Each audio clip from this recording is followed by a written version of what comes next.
The floodgates are open and the 49ers position seems to be getting better every single day. In this video, I've got 3 updates that will get you pumped as you head into the rest of your week. Hit subscribe if you're looking for daily 49ers content. Very much appreciate it. Does help me out. But one bit of business that the 49ers have absolutely killed it on has been getting better and better every day. The 49ers were ahead of the salary cap increase, and the 49ers were also ahead of the subsequent inflation of the cornerback market. Adam Schefter reporting today that Texans All-Pro cornerback Derek Stingley Jr. has agreed to a 3-year, $90 million extension, okay? So that, if you take those guys out there and you put them up on a list, this is what it looks like. You have Derek Stingley at $30 million. Then you got Horn at 25, Jalen Ramsey 24, Patrick Surtain 24, and Jair Alexander 21 million. So there you go. You know who's not on that list? Who's not on that list? Our guy, Deebo Samuel. This is a good list to not have your guy on, because that means that if you believe your guy's a top player, and I believe that he's a top player, he's an all-pro player, then you've got your guy, Deebo Samuel, way down there, all the way down at 18. And the 49ers, you know what? SF Data Niners put it well. Let me read what he put. Derek Stingley Jr. completely resets the cornerback market at $30 million per year. Meanwhile, Deebo Samuel, who signed his 5-year extension just 4 months ago, has already dropped to the 18th highest paid cornerback in the NFL. And he hasn't even started the first full year of the new contract. This is amazing. The 49ers did a great bit of business here. I'm not the only one. I mean, it's all over the internet. So it's, of course, natural. We've been talking about it on this channel off and on for the last 4 months. Deebo Samuel is, for me, the most consistent defender last season. I feel like Demo was the leader. Demo was talking a big game, and he kept backing it up, which is why the picture that you can no longer see of DK Metcalf was on the screen here, because it was the perfect example of how Demo approached the season and how he just called players out nonstop. And look at what's happened. Demo, of course, is a leader going forward on this team. I would love to see him get a captain's badge on the uniform. He definitely deserves it. He's earned it. And he's the type of player that we need going forward. So I'm stoked that this has worked out so well for the 49ers. Yes, of course, there's always the opportunity in a couple of years, or situation, let's say. There's always a scenario in a couple of years where Demo says, I'm not going to play until you restructure my contract or things like that. But as the 49ers have done in being able to play with some of those void years, being able to play with the money a little bit, they can use that opportunity to their advantage. So this is win-win for the 49ers, and that's the first thing that I think is absolutely awesome. This is a surge of good news, if you ask me. One take, by the way, from David Lombardi I thought was interesting here. We're seeing massive $5 million APY jumps across multiple positional markets.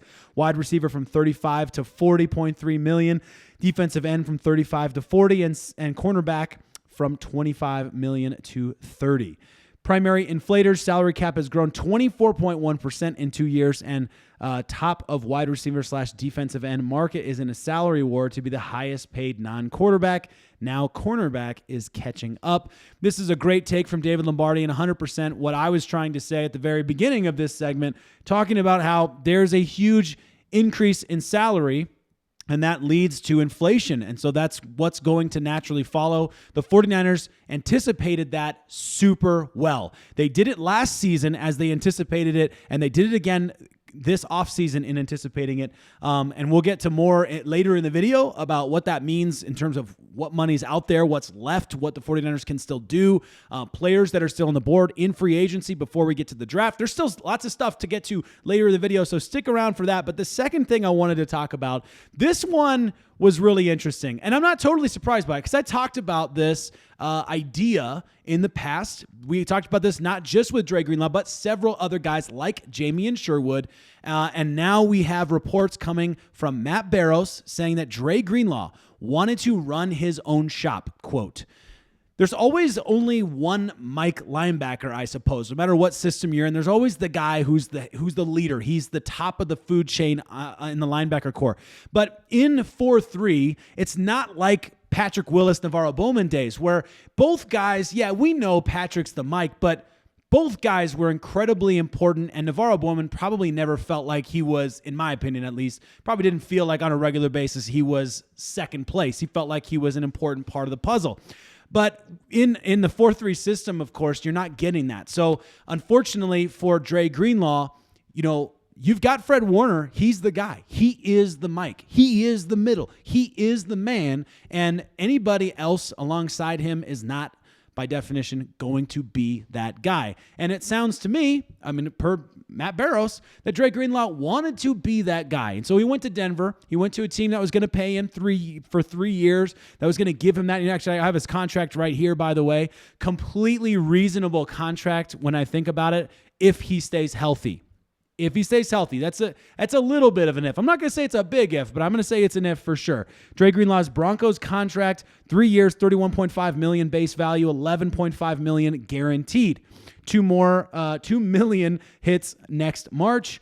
And then the cap hits, when you look at the cap hits, you're like, oh, dude, that seems reasonable. $5.8 million, $11.1 million, and $13.1 million. The Denver Broncos have their guy. So overall, I'm saying this as good news because this means that the 49ers, even if they wanted to compete financially, which this seems like a reasonable deal that the 49ers could have competed financially for, even if the 49ers were willing to do that, it looks like Dre Greenlaw did not want to be here because he wanted to go and play for a team where he could be the guy. He wanted to go and write his own story in that way. And you know what? His window to do it is now. This is it. At his age, with the time in front of him, this is his shot to go and do that. This was his moment, his free agency moment. A lot of players get it. If you're lucky, a lot of players get an opportunity at this exact time where you're just at the peak and you're about to go on a several-year tear if you stay healthy. And you know what? Good for him.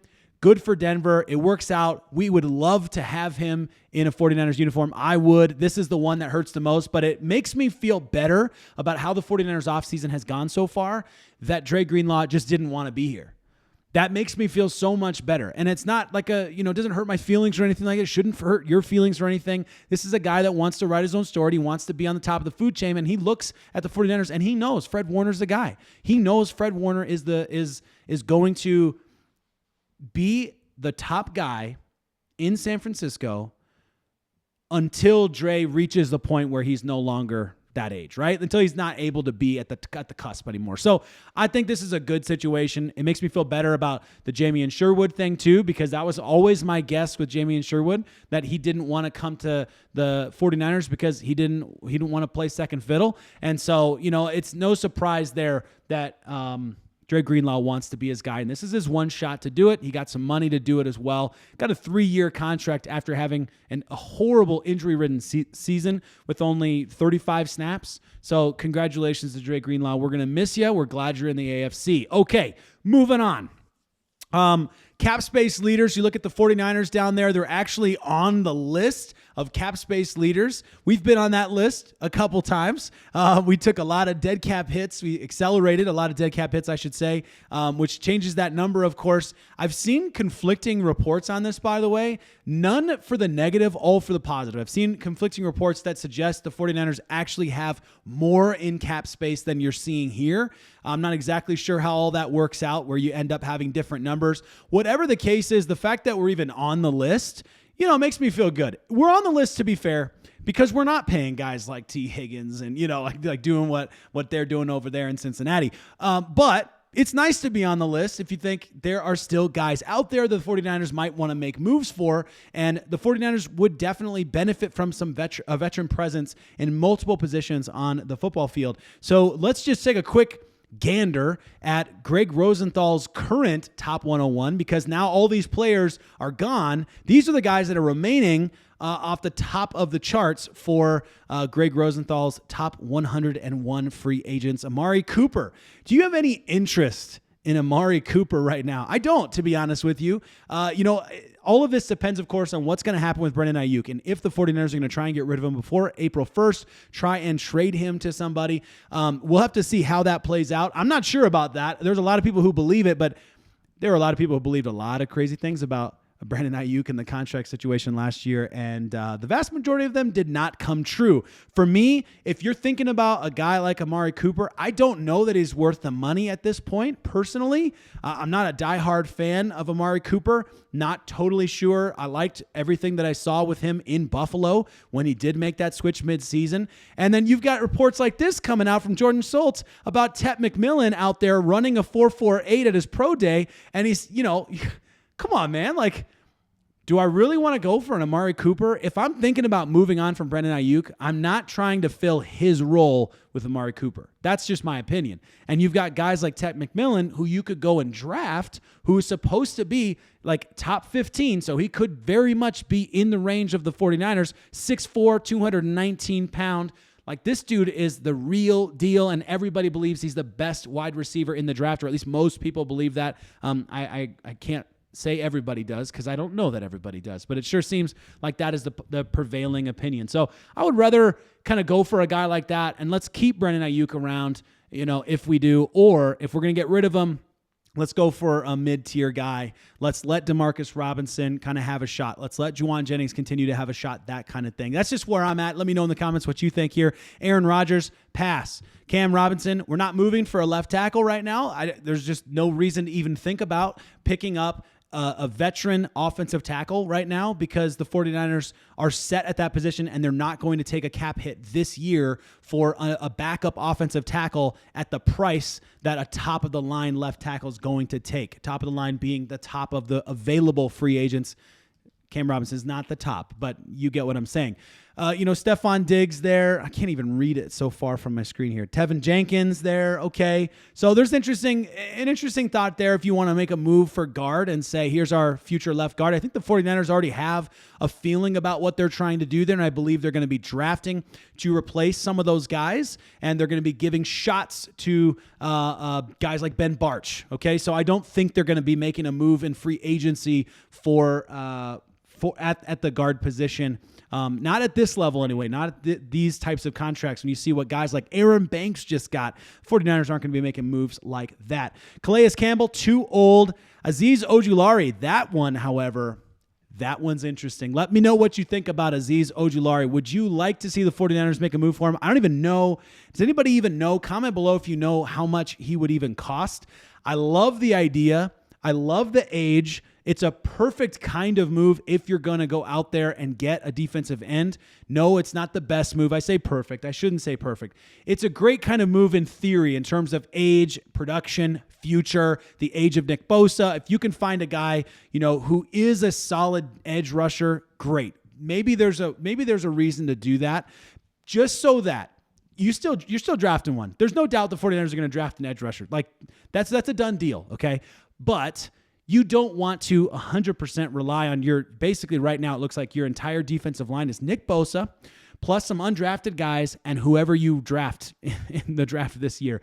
That's not really what you're looking for. I know there's a couple other guys in there. I get that I'm playing a little bit there when I say that. But I don't think the 49ers right now have any interest in putting this kind of money into an edge rusher, but I wish they would. I wish they would. I do. Because I would like to see or like a baller defensive tackle, like a monster defensive tackle, which I'm not seeing on the list. I'm not seeing that guy available, but let me know if I'm wrong about that. I think Ojulari would be interesting. I think it would be great for the 49ers to not completely have to rely on the draft to try and figure this out. If that is what happens, then that's what happens, and we'll see as that comes. We'll see what happens. But 38 days to the NFL draft. I cannot wait. This is going to be a crazy draft. The 49ers are putting everything on the line for this draft. So it's going to be a big one. I saw someone, an NFL analyst, maybe it was a scouting reporter. Oh, who was it? I can't remember. Say today that the 49ers, this is going to be the most important draft of the Kyle Shanahan era, in the sense that I'm going to agree in general. I think when we look back on history, we won't feel that way. But I think in the sense that we got away with the Trey Lance situation because of Brock Purdy, and Brock Purdy saved these guys their jobs.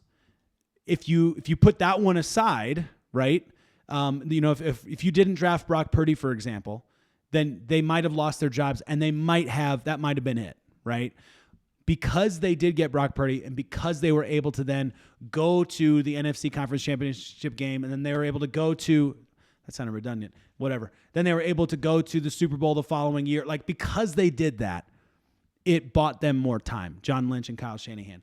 So is this the next one? Yes, I do think so. And if they flop on this draft, having done everything that they just did, which might be more Jed York than Kyle Shanahan and John Lynch, it's hard to say.